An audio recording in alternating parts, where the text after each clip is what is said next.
everybody. So it's Sunday. We went to worship today and we learned so much. So today we all, actually in all of our classes, in the children's class, the youth class, and the adult class, we talked about servitude. And so today's blog is entitled 3 Ways to Be Great. We all think about greatness in this day and time. Hey, it's 2024. Everybody wants clout. Everybody wants to be big. Everybody wants to be the best. Everybody wants to be the apple of the eye. So hey, let's talk about 3 ways to be the greatest. Contrary to popular belief, the 3 ways to be the greatest actually are: number 1, to be a servant; number 2, be a helper; and number 3, wash someone's feet.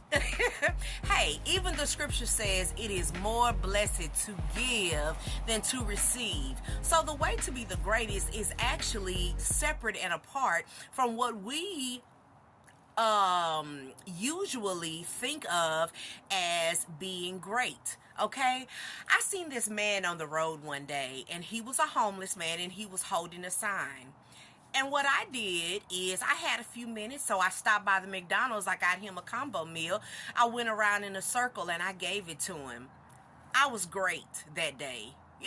The reality is I was great that day just by serving. I washed his feet. Back in the day, people would walk through dust and they would have plenty of dirt and dust on their feet.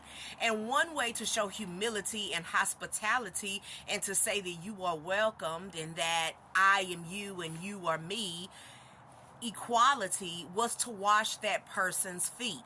A lot of time people denote a person's feet with something that is dirty, the stinkiest part of the body. But to be great, God said, wash one another's feet.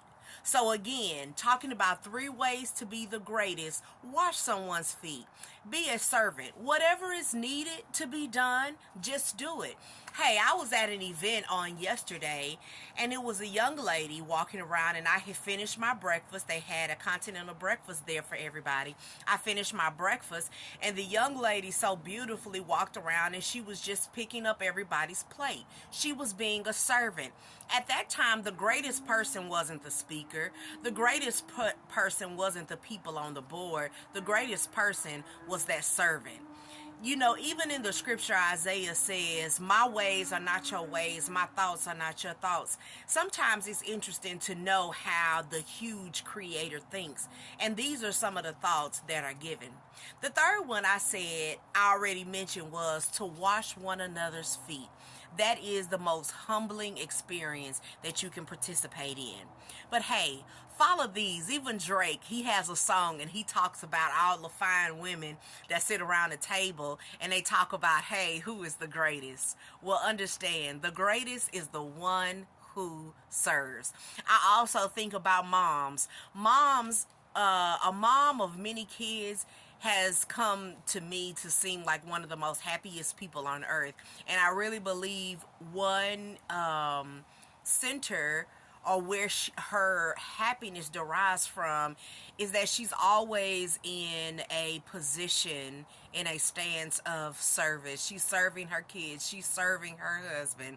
Hey, she got time for herself too, but just tune into my channel about self-care. Because, hey, baby, I got 6 kids, but I take good care of myself. But oftentimes, because of what I do as a vocation, I feel like the greatest. So when you want to be great, once again, you'll have to serve.